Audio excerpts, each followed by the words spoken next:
No cabe duda que el arte griego ha marcado el arte y la cultura occidental hasta nuestros días. De Grecia parte el principio humanista y de ideal de la belleza que va a marcar a Europa durante 25 siglos. Su historia es compleja, ya que pasa por distintas etapas. Tras las invasiones de eolios, jonios, dorios y aqueos a finales del segundo milenio, la civilización micénica va a desaparecer. Los eolios y los jonios van a ocupar los dos centros micénicos más importantes, Atenas y Esparta. Se producen cambios políticos y sobre todo culturales muy importantes y comienza a asentarse una cultura de base humanística en la que el hombre es la medida de todas las cosas. Hay una explicación racional del mundo, la cultura y el arte. El arte está determinado por la vida pública, por la democracia. Grecia va a crear unas bases para la vida moderna. El arte griego está de acuerdo con la realidad, es realista. Es un arte que se puede estudiar por los artistas, tanto en arquitectura como en escultura. Vamos a ver en él supervivencias cretomicénicas, una influencia oriental en los primeros momentos, pero sobre todo aportaciones propias.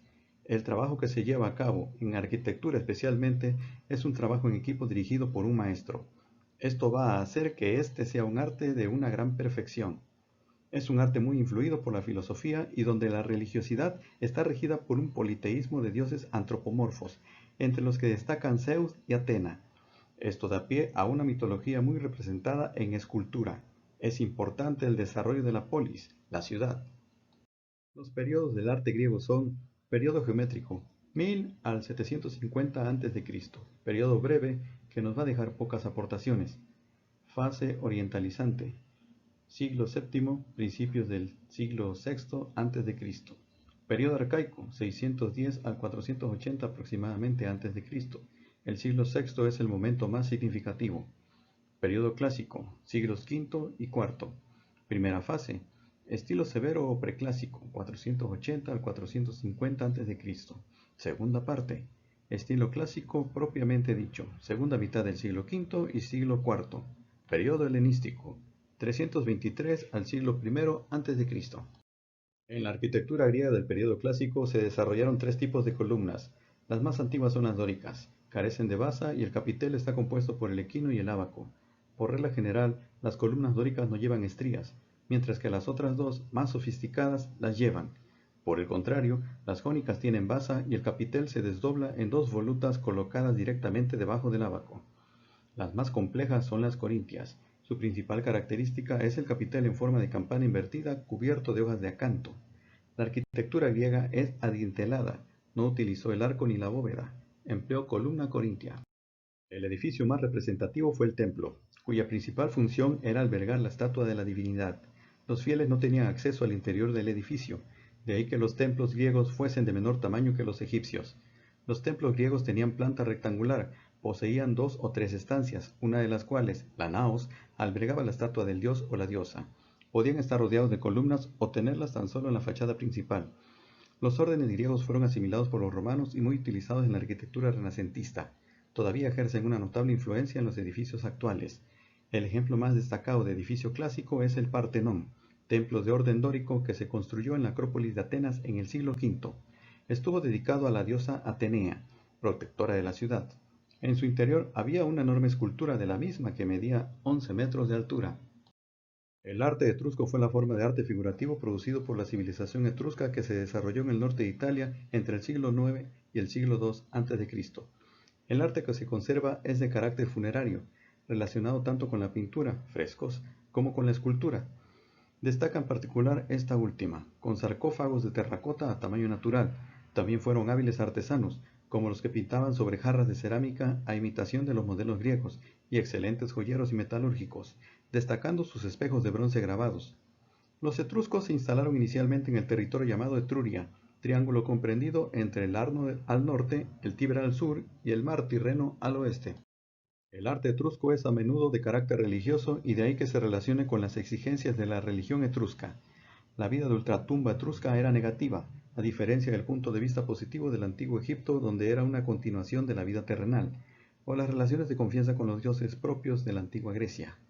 Los dioses etruscos eran indiferentes y tendían a traer buena suerte, de manera que la religión etrusca estaba centrada en su veneración y la adoración de los difuntos.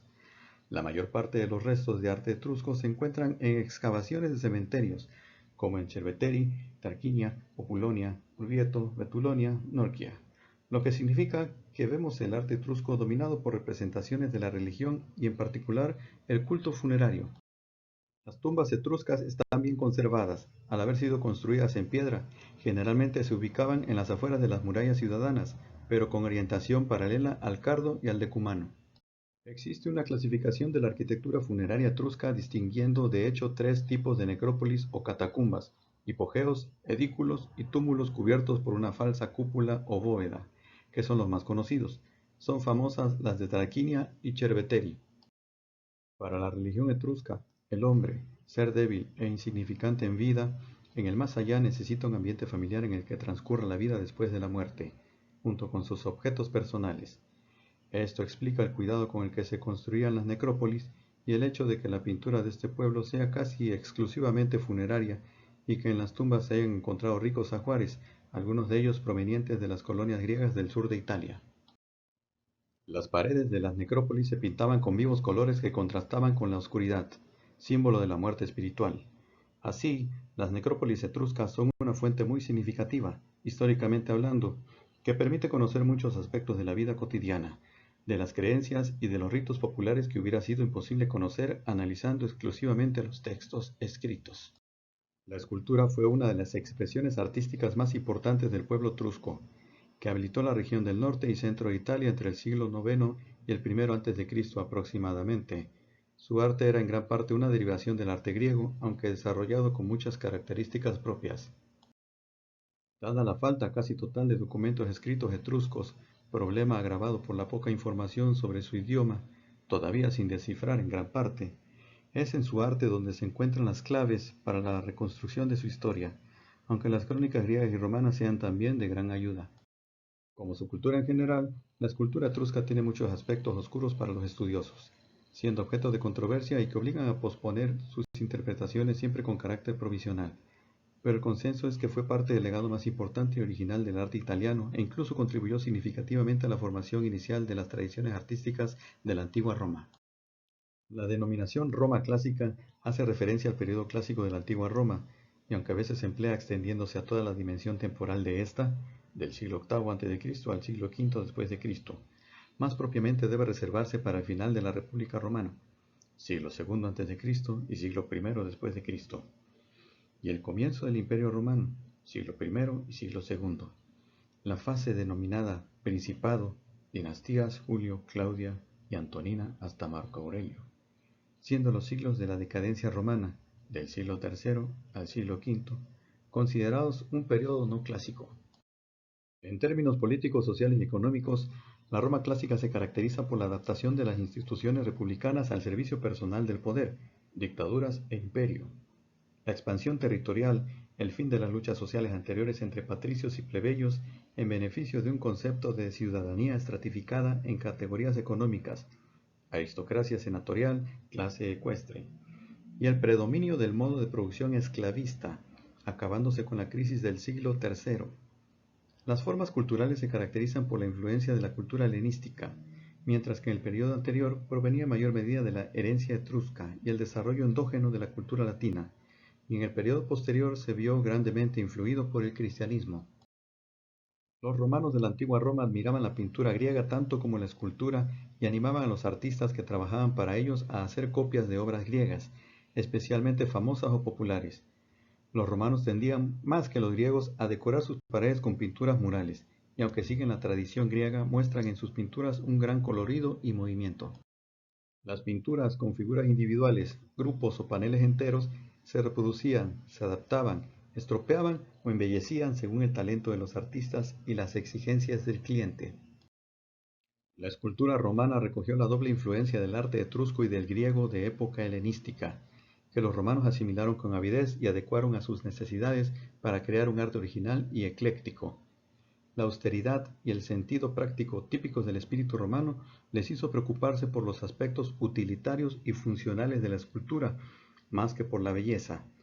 Los materiales más utilizados fueron el mármol y el bronce. Los romanos cultivaron preferentemente el retrato. Podían ser estatuas de cuerpo entero, de pie, sedentes, ecuestres, o solo bustos. El retrato estaba policromado. Otra gran aportación artística de Roma fue el relieve histórico narrativo, nacido de la fusión de la tradición latina con el naturalismo helenístico. Los relieves decoraban edificios, arcos de triunfo, columnas conmemorativas, sarcófagos, narrando los hechos bélicos y civiles importantes de la historia de Roma con una finalidad docente. La escultura, además de adornar las casas y lugares públicos, era un instrumento al servicio de la política, de propaganda para mostrar el poder de Roma y el prestigio de los emperadores y clase nobiliaria. Los artistas eran generalmente griegos, emigrados a Italia tras la conquista de Grecia por Roma a finales del siglo III a.C., y de gran destreza técnica, ya que la práctica de las artes era considerada indigna para un ciudadano romano. También entonces llegaron muchas obras de arte griegas, producto del saqueo o la compra, para adornar las casas romanas. Se despertó la pasión por el coleccionismo privado y se encargaron copias de las esculturas más famosas, especialmente de tema mitológico. Muchos de estos originales se perdieron y hoy conocemos la escultura griega clásica a través de las copias romanas. La arquitectura romana se caracteriza por la monumentalidad, no solo por el espacio que ocupa, sino también por su significado. Esto viene dado también por la idea de la inmortalidad del imperio. Es una arquitectura utilitaria, práctica, funcional. Por esto y también por la propia estructura del Estado aparecen nuevas construcciones, con un gran desarrollo de la arquitectura civil y militar, basílicas, termas, estadios, etc. Es una arquitectura dinámica, como consecuencia del empleo de algunos elementos constructivos como el arco y la bóveda. Las principales diferencias entre la arquitectura romana y la arquitectura griega son que la romana es una arquitectura más ornamentada. Hay novedad en los temas decorativos, mayor perfección de los monumentos, los edificios tienen un gran utilitarismo. La arquitectura es fundamentalmente civil y militar frente a la arquitectura básicamente religiosa de Grecia. Se trata de una arquitectura más dinámica frente a la griega, más estática. El arco, la bóveda y la cúpula son más utilizados frente al dintel de Grecia. Pese a estas diferencias, existen muchas semejanzas con el arte griego, ya que Roma asimiló numerosos elementos artísticos y arquitectónicos de los países que incorporaba a su imperio. También fue frecuente emplear artistas nacidos y formados en otros territorios, siendo los principales originarios de Grecia. El arte paleocristiano es un estilo de arte que surge durante los primeros 5 siglos de nuestra era. Va desde que apareció el cristianismo, durante la conquista romana, hasta la invasión de los bárbaros. Sin embargo, en Oriente continuó desarrollando este arte hasta llegar al arte bizantino. El arte paleocristiano puede decirse que fue como una evolución del arte romano tardío, siendo la religión cristiana la que le dé un nuevo espíritu al arte y lo cargue de símbolos, convirtiéndolo en un arte simple, estilizado, que renuncia a la perspectiva y a la profundidad espacial. Se eliminan las proporciones y los rasgos del cuerpo humano, acentuando los aspectos religiosos, haciendo que predomine el fondo sobre la forma. Este tipo de arte tiene una variedad de colores un poco limitada. Se conforma con representar a un número pequeño de figuras y con diferentes objetos.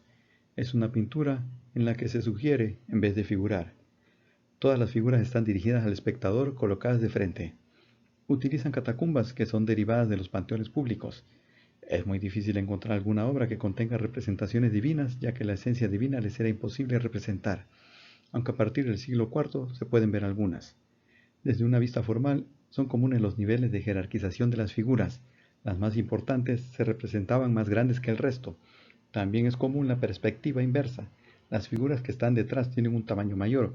También es habitual el interés del gesto, la desproporción y en alguna que otra ocasión el desnudo, aunque este último desaparecerá con el tiempo. Las catacumbas son los antiguos cementerios subterráneos usados durante algún tiempo por las comunidades cristianas y hebreas, sobre todo en Roma. Las catacumbas cristianas, que son las más numerosas, tuvieron sus comienzos en el siglo II y sus ampliaciones continuaron hasta la primera mitad del V. Eran lugares de sepultura donde los cristianos se reunían para celebrar los ritos funerarios, los aniversarios de los mártires y de los difuntos. Más tarde se crearon cementerios al aire libre en Roma, pero los cristianos, por diferentes razones, prefirieron los subterráneos. Una de las razones era que los cristianos rechazaban la costumbre pagana de la incineración de los cuerpos. Seguían el ejemplo de la sepultura de Jesús, preferían la inhumación, por un sentido de respeto hacia el cuerpo destinado un día a la resurrección de los muertos. Esto creó un problema de espacio y la construcción de catacumbas creció rápidamente, resolviendo el problemita de forma económica, práctica y segura. Otra razón por que se crearon las catacumbas fue que estos lugares apartados permitían, especialmente durante las persecuciones, reuniones comunitarias reservadas y discretas, y permitían el uso libre de los símbolos cristianos. Las catacumbas están formadas por galerías subterráneas, como laberintos de muchos kilómetros. En sus paredes se excavaron filas de nichos rectangulares donde metían los cadáveres. Se construyeron con diferentes partes. Podemos destacar las galerías estrechas con tumbas longitudinales en las paredes, aunque en el siglo IV destacan algunos cambios, como que en los cruces de galerías se abrieron unos ensanchamientos para hacer ceremonias litúrgicas. Entre las catacumbas más famosas podemos destacar Santa Constanza, Santa Inés y San Calixto. Todas ellas se ubican en Roma, aunque hubo algunas destacadas en Alejandría, Asia y Nápoles. En varios templos de culto pagano, los sacrificios y las procesiones se realizaban en el aire libre y solo se colocaba en el interior el altar del dios. Estos tipos de templos tenían un tamaño pequeño, aunque eso cambió con el imperio de Constantino, ya que apareció la necesidad de usar templos con mayor tamaño para el culto cristiano. Por esa misma razón fue por lo que las iglesias tomaron como modelo las grandes salas que había en las reuniones públicas. Estas salas se denominaban basílicas. En un primer momento los techos eran planos, de madera, con tejado a dos aguas en la nave central y una en las laterales. La iluminación se logra a través de las ventanas de la nave central, con lo que ésta recibe más luz, lo que le da un mayor valor emocional a la misma. La basílica se utilizaba para el culto basado en el sacrificio que acontece en el altar, mesa que simboliza el banquete eucarístico, que a veces se cubre con un baldaquino. En la zona denominada presbiterio, el obispo preside la asamblea desde el trono o cátedra. A ambos lados estaban los asientos del clero mayor, un poco más hacia los fieles, y dentro de la nave mayor se situaban los ambones o púlpitos. En el de la izquierda se leía el Evangelio y en el de la derecha las epístolas. El pequeño espacio reservado para el clero menor se denominaba coro. Bajo el presbiterio puede haber una cámara o cripta en la que se guardaban las reliquias. Tras la puerta hay un vestíbulo, desde el que los catecúmenos asistían al culto, ya que solo pueden entrar los bautizados. En las naves laterales aparece otro piso denominado tribuna abierta a la nave central, y como estaba reservado a las mujeres, recibe el nombre de matronium. El arte bizantino es el arte que se desarrolló en el Imperio Bizantino desde el siglo IV, que se fue extendiendo a partir del siglo VI por el Imperio Romano Oriental, siendo la ciudad de Constantinopla la capital del Imperio Romano del Este, el centro artístico más importante de este periodo, siendo en el siglo XV cuando se extiende a los países del este de Europa. En sus primeros momentos el Imperio Bizancio se consideró como el continuador natural del Imperio Romano, siendo transmisor de formas artísticas que influyeron poderosamente en la cultura occidental medieval. Es un arte subordinado al poder del emperador, y cuando éste adopta la religión cristiana, al poder de la religión también, este arte manifiesta la presencia de tres influencias, la del cristianismo incipiente, la del racionalismo griego y la del islam. El arte bizantino se decía que era la magia que poseía un artista. Su origen viene del siglo IV después de Cristo. Tuvo unos enlaces muy fuertes con el mundo helenístico y fue una evolución, o mejor dicho, una continuación del arte paleocristiano oriental. Este estilo de arte se desarrolló en el Imperio Romano de Oriente, donde brota hasta el siglo XV. Una vez se desarrolla en otros países, llega hasta el este de Europa. Varios eventos afectan su desarrollo. Los más notables son el movimiento iconoclasta del siglo VIII y en el siglo IX la ruptura entre la Iglesia de Oriente y la de Occidente. Este arte surgió por la división que hizo Teodosio a sus hijos y le dejó a Arcadio el Imperio del Oriente. Es por ellos por lo que comienza el Imperio Bizantino. Tras la caída del Imperio Romano, que cae en poder de los bárbaros, hace que la capital del Imperio Bizantino se convierta en la capital de la cultura en el mundo occidental.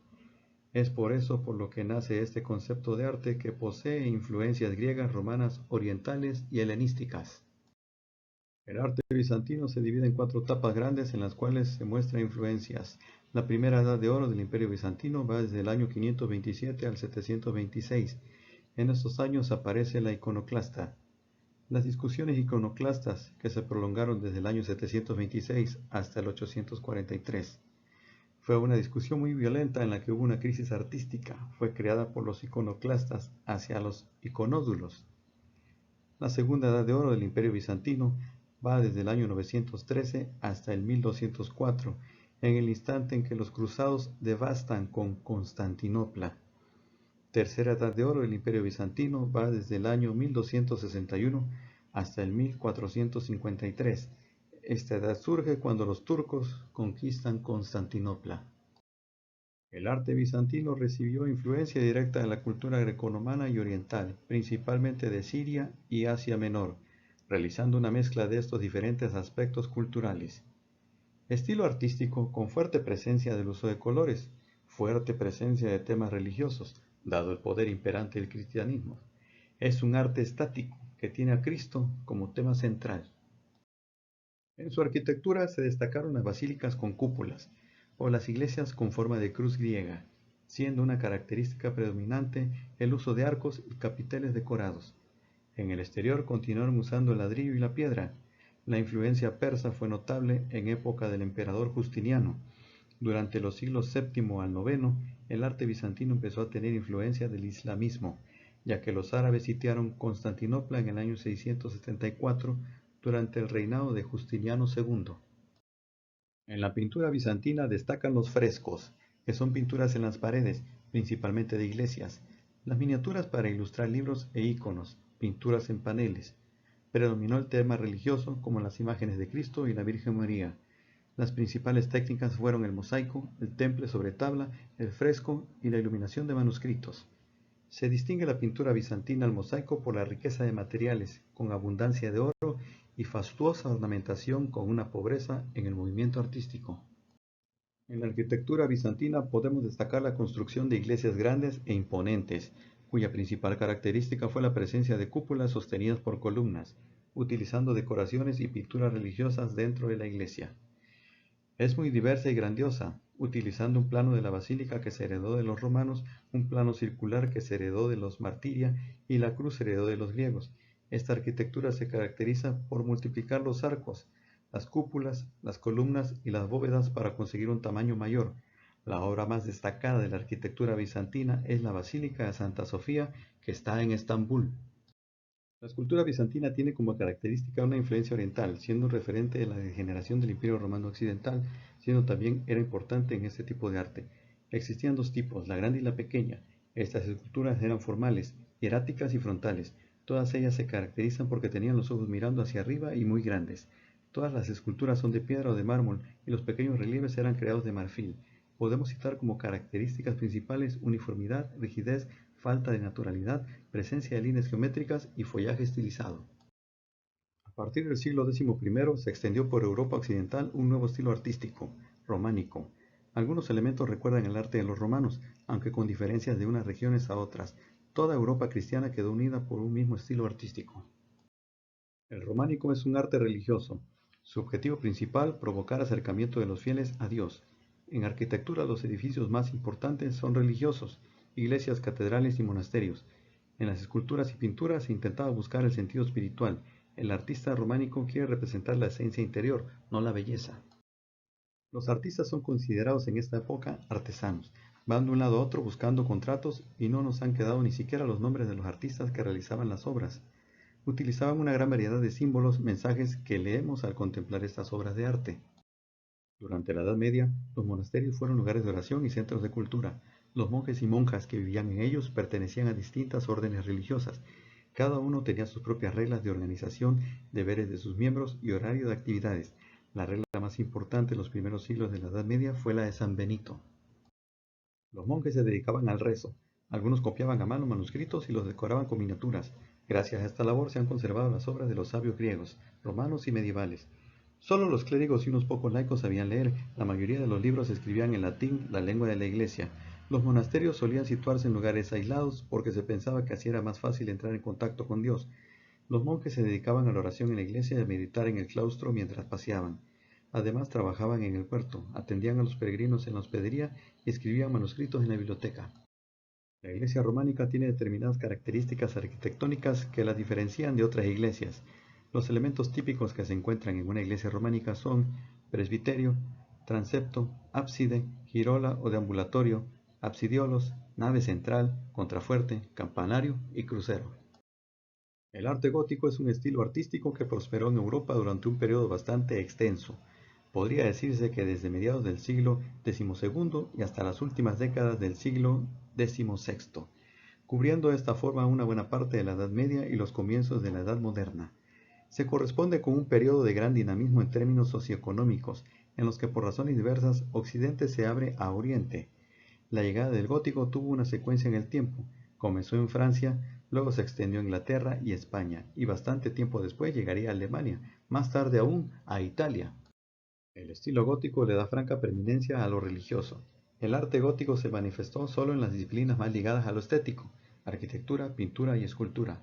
En tanto, manifestaciones humanas con posibilidad de consagrarse a Dios, ya que el estilo gótico le da franca preeminencia a lo religioso. Los cultores del arte renacentista consideraban inferior y de mal gusto a todo aquello que se apartaba del canon del clasicismo, de modo que el adjetivo gótico se aplicó a menudo de manera despectiva o peyorativa. La catedral es la obra arquitectónica del gótico por excelencia. Son ejemplo de ello la Catedral de León, de Burgos, de Toledo, de Gerona, de Barcelona y de Sevilla, todas ellas exponentes de la escuela gótica española.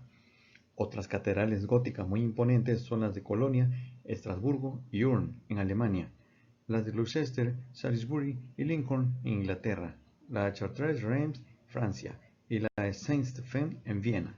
La escuela italiana ha dejado como legado la Catedral de Santa María de las Flores en Florencia y la imponente Catedral de Milán. La arquitectura gótica introduce el arco ojivado, que logró repartir mejor el peso de los techos y a la vez generar una fuerte sensación de altura, y el arco botante, que genera sensación de volumen. La construcción a mayor altura posibilitó la construcción de amplios ventanales, los que a menudo se completaron con bellos vitrales, con imágenes alusivas. Estas grandes ventanas permitieron dar al interior más luz y por ende sensación de amplitud. El conjunto de los atributos señalados no solo generó un efecto estético, sino que también logró crear una atmósfera psicológica en la que quedaba resaltada la grandeza de Dios. Se identifican en la arquitectura gótica tres etapas o periodos. Gótico temprano. La bóveda de crucería aparece en algunas iglesias, ejemplo, la Catedral de Notre Dame. Gótico clásico. Las catedrales ganan más altura aún a través de un piso de ventanales que otorga luz casi vertical. Ejemplo, Catedral de Chartres. Gótico radiante o rayonante. Aparecen como dominantes los elementos radiales, surgen los grandes rosetones, ejemplo, reconstrucción de la abadía de Saint-Denis. Las figuras están dotadas de mayor expresividad, hay humanización de los personajes que se comunican expresando diversos sentimientos, alegría, tristeza, dolor, etc., a través de sus rostros y sus actitudes. Se emplean materiales como la piedra, la madera, el marfil y el metal. El escultor gótico se preocupa por la profundidad y todo es representado con gran detalle. Se popularizan los retablos, las miniaturas, los sepulcros y las imágenes de vírgenes con el niño. En la pintura gótica crece el manejo de la perspectiva pero manteniendo el eje de simetría. La temática de la pintura es decididamente religiosa, con menos simbolismo, pero con más narración que en el periodo románico. La Biblia, los Evangelios y la hagiografía son los temas centrales. El dibujo adquiere enorme peso, con su delimitación de formas y sus ritmos compositivos. Los murales en fresco, la pintura sobre tabla, el temple y el óleo son algunas de las técnicas que se emplean. La luz y los juegos de contraluces realzan el modelado y contribuyen a la sensación de volumen. Crece el manejo de la perspectiva sin dejar de mantener el eje de simetría. Son célebres exponentes de la pintura del gótico Jan van Eyck, Giotto, Martini, Campin y el Bosco. Algunos expertos consideran que la escuela de Flandes ha dado los mejores representantes de este arte.